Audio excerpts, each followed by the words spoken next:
жан адамның ашып тастап түндігін, желпінетін, серпілетін күн бүгін. Өнер, білім, тілім, дінім, дәстүрім, ұлы жеңіс, ақиқатым, шындығым.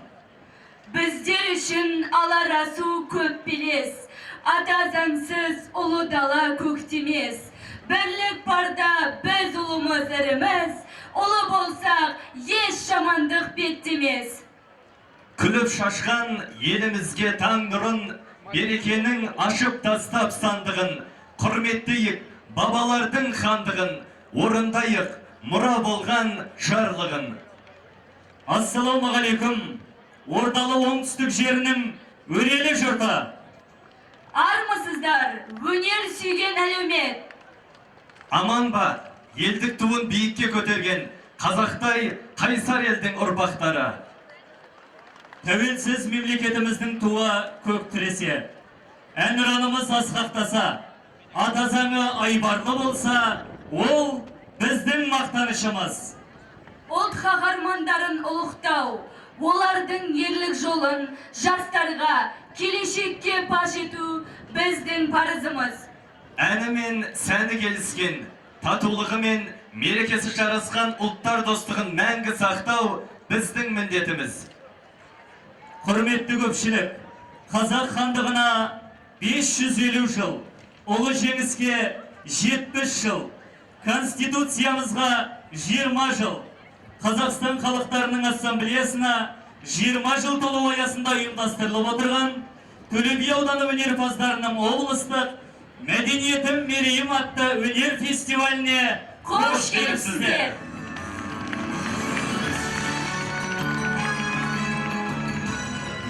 Өнерпаздардың өнерін сарапқа салатын Қазылар алқасы құрамымен таныс болыңыздар. Өнер бөлімінің басшысы Қазылар алқасының төрайымы Шарафиева Ғалия Әликен қызы. Композитор, Қазақстан композиторлар одағының мүшесі, халықаралық республикалық байқаулардың лауреаты, Қазылар алқасының мүшесі Құралай Сәтмұхамбетова. Қазақстан Республикасының мәдениет қайраткері, Оңтүстік фильм мемлекеттік коммуналдық мекемесінің директоры, Қазылар алқасының мүшесі Дәуренбеков Батырхан Қалдарбекұлы. Қазақстан Республикасының мәдениет қайраткері, Мұхтар Әуезов атындағы Оңтүстік Қазақстан мемлекеттік университетінің хореография кафедрасының меңгерушісі, Қазылар алқасының мүшесі Тілеубаева Балжан Сейдраман қызы.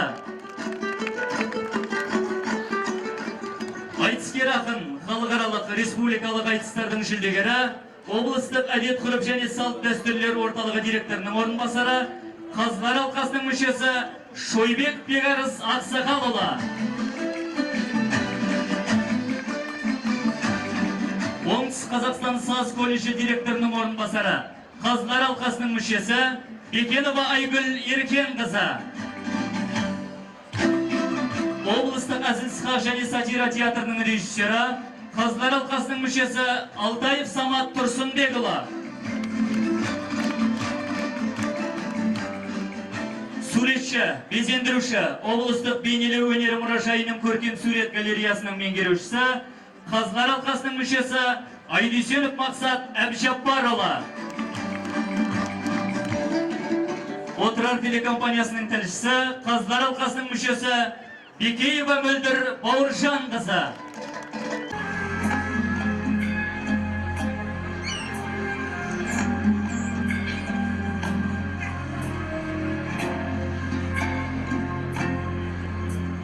Халықтың тарихы қашанда, қай заманда да сол халықты басқарған патшалар мен хандардың, сол ел басыларына ақыл кеңес берген, жол көрсеткен дана көреген билердің, жер қорғаған батырлардың, ұрпағына үлгі өнеге қалдырған ақын жырауларының есімдерімен тығыз байланысты. Ел тізгінін ұстап, таққа отырған сонау Керей мен Жәнібектен Кенесарыға дейінгі әрбір ханның қазақ халқының ұлт болып ұйысып, ел болып еңсесін көтеруге қосқан үлестері ерен. Ал Тәуке ханның тұсында бүкіл 300-дің басы бірігіп, сыртқы жауларға да тойтарыс беріп, ішкі тәртіпті де тастай бекітті. Қазақты құраған 300-дің басына ер ішінен сұрыптап шыққан өз ақылгөй, көреген көсемдерін Төле би, Қазбек би, Әйтеке билерді бекітіп, дүйім елді солар арқылы биледі. Солардың көмегімен жеті жарғы деп аталатын ел басқару заңдарының ережелері құрастырылды.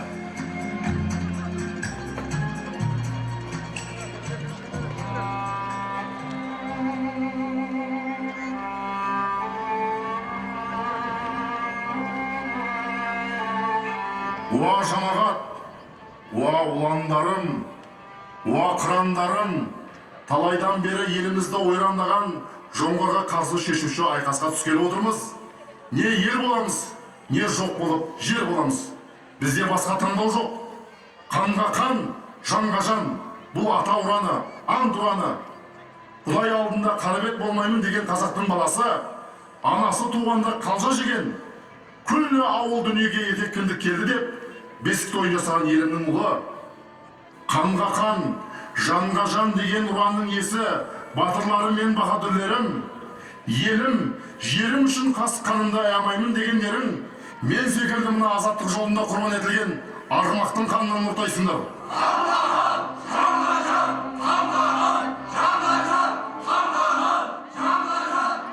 Уа ерлерім, жұртым, төрелерім мен төлеңгіттерім, баһадүрлерім мен қарашаларым, қалың қазағым, ел үшін, жер үшін қанды айқас алдында анттың бірін орындадыңдар. Жүрегімен қанжылап та, қабынып та, арылып та, айналып та қабыл алдым елдігіңді. Ерлігіңді, бірлігіңді, біліміңді, иманыңды, сыйлағаныңды, ата салтыңды. Аман болсаң халқым, оңалады екен деп қуанамын. Түсінгендеймін елдігіңнің парқын. Осы антың мен сертіңнің ақиқаты мен куәсі нан. Наны бардың жаны бар, жаны бардың қаны бар. Қаны бардың ары бар, халқы бардың нарқы бар. Нарқы бардың салты бар, салты бардың ақыры бар. Ақыры бардың қандай Құдай алдында да айтар шарты бар. Ақырымыз бар десек, ұстанғанымыз елдік. Діл, дін, тіл, ар десек, Құдайдан безгенде дәмі мұрсын деген қазақты, қасиетті ел десек, наннан аттамайық, сертті бұзбайық. Әр жүзге еншілергенде қазақтың жерін бөлдік. Бірақ қазақтың қасиетті дастарханын бөлмедік. Дастарханын бөлмегеніміз, несібесі мен ынтымағын бөлмегеніміз. Қолындай жарысқан, айғырдай таласқан, қолындай қиянға қашқан, азулыдай шайнасқан, жесір дауының ақылы адасқан. Кейде бауыр болып жау шапқанда, жеті бәле қатер келетін заманда бір-біріне қарасқан. Өзінің елдігімен санасқан, тізе бүкпеген, қасы қаны қалғанша қарысқан. Елін қорғай алған, ақылдының сөзіне тоқтаған. Өкінішті өлімді жоқтаған, қисық қыңырын жөнге салған. Халқымның дастарханы бірлік пен тірліктің ұлы да қасиетті, қастерлі тұтқасы. Дастархан барда нан мен тұз бар. Байдан май, кедейден тұз. Дастархандағы нан мен тұзды аттап кеткен, өктемді кеткен ұрпақты еш уақытта, еш заманда, Аллада, халықта кешпеген. Алдыңа келсе атаңның құнын кеш. Өлімді де, араздықтың неше түрінде дастархан басында шеш. Аталып сөзден қалма кеш. Нан өмір. Өмір бәндегершіліктің сиқы. Бәндегершілік бүгін барсың, ертең жоқсың деген сөз. Ұрпағымыз сол бәндегершілігін түсінсін деп, біз бұрынғының өсиеті бойынша нанды бірінші кезекке қойдық. Нан, төкең айтпақшы, әдетті дастарханның байлығы, өмір бұлағы, көзі, өзі. Нандаттаған, нанға тәуіппеген адамды адам деудің мәні жоқ. Ондайды Алла қарғайды, Алла қарғаса түп тұғиянмен жалмайды. Алланың назарынан ештеңе де қалмайды. Ал ерлерім, қанға қан, жанға жан дегендерің рас болса, отымның көрегені, Майқы би бабамыз бөлмеген дастарханнан дәм татыңдар. Бірлік үшін, ерлік үшін, елдік үшін, тәуелсіз болашақ үшін.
Жергілікті ақын, жазушы Қуаныш Төлеметовтың сөзіне жазылған Есіркеп Жолдасовтың әні ән еркесі жеке дауыста Жалбиев Өркен.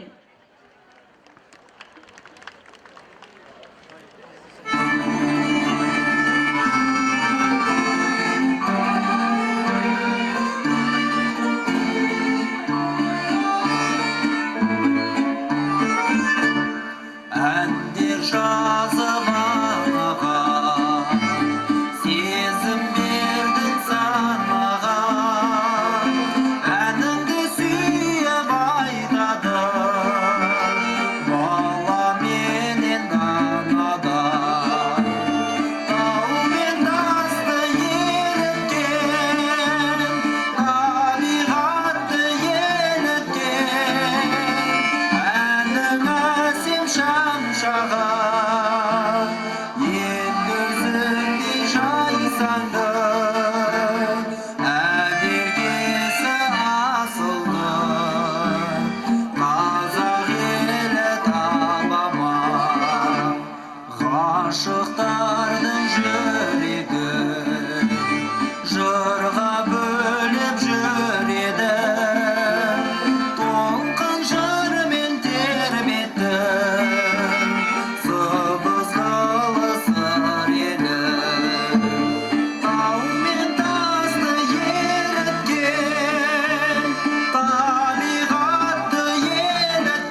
кім